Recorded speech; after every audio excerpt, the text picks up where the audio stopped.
توحید یہ ہے کہ اللہ تعالیٰ کی الوہیت میں کسی کو شریک نہ سمجھنا، یعنی اللہ تعالیٰ کے سوا کسی کو واجب الوجود یا مستحق عبادت نہ سمجھنا۔ یہ عقیدہ توحید کی تعریف ہے کہ اللہ تعالیٰ ہی واجب الوجود ہے اور رب ذوالجلال ہی مستحق عبادت ہے۔ اب واجب الوجود کیا ہے؟ وہ ذات کہ جس کا وجود ضروری ہو اور جس کا وجود بذات ہی ہو اور وہ کسی کا محتاج نہ ہو، ہمیشہ سے ہو، ہمیشہ رہے، یہ ہے واجب الوجود ہونا۔ یعنی جب کوئی نہیں تھا تو رب تھا، جب کوئی نہیں ہوگا تو اللہ ہوگا۔ تو یہ ہے واجب الوجود ہونا کہ جس کا وجود ضروری ہے۔ اور دوسرا مستحق عبادت کہ جس کا حق ہے کہ اس کی عبادت کی جائے، کہ بندگی جس ذات کے لیے ہو، عبادت جس ذات کے لیے ہو۔ اور واجب الوجود بھی ہمارے رب کی ذات ہے اور مستحق عبادت بھی ہمارے رب کی ذات ہے۔ یہ ہے معیار الوہیت، الوہیت کا معیار کہ اللہ ہی واجب الوجود ہے، اللہ ہی مستحق عبادت ہے۔ ہمارے رب کے سوا پوری کائنات میں کوئی ذات واجب الوجود نہیں، اور ہمارے رب کے سوا پوری کائنات میں کوئی ذات مستحق عبادت نہیں۔ اب شرک کیا ہے؟ شرک یہ ہے کہ رب ذوالجلال کے علاوہ کسی ذات کو واجب الوجود مانا جائے یا مستحق عبادت مانا جائے، یا پھر واجب الوجود اور مستحق عبادت مانا جائے۔ یعنی جس نے صرف واجب الوجود مانا اس نے بھی شرک کیا، جس نے مستحق عبادت جاننا اللہ کے سوا کسی کو اس نے بھی شرک کیا، یا جس نے واجب الوجود بھی ماننا مستحق عبادت بھی ماننا اللہ کے سوا کسی کو اس نے بھی شرک کیا۔ یہ تعریف ہے شرک کی۔ تو ہمارا رب ہی واجب الوجود ہے اور ہمارا رب ہی مستحق عبادت ہے، اور یہی معیار الوہیت ہے۔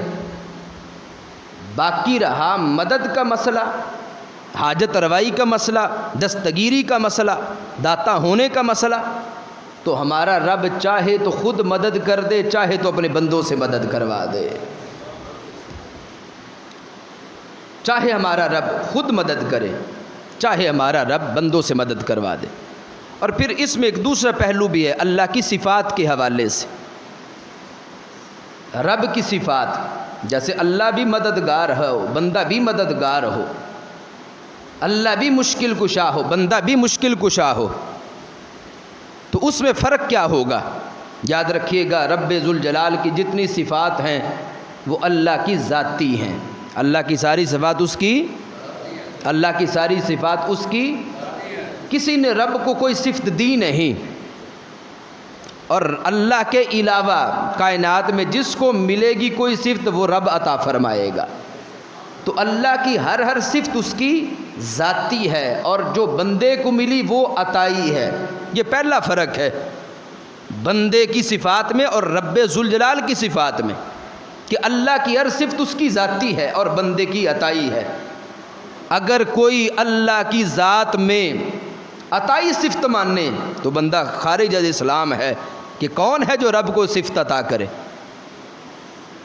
اللہ کی کوئی صفت عطائی نہیں، اور رب کے سوا جو اللہ کے بندے ہیں ان کی کوئی صفت ذاتی نہیں۔ ذاتی ہر صفت، ہر کمال رب ذوالجلال کا ہے، اور بندوں کو جو رب نے دیا ہے تو وہ ان کی عطائی صفات ہیں کہ رب نے عطا فرمائی ہے۔ یہ پہلا فرق ہے۔ اور دوسرا فرق یہ ہے اللہ کی ذات بھی لامحدود ہے، اس کی صفات بھی لامحدود ہیں۔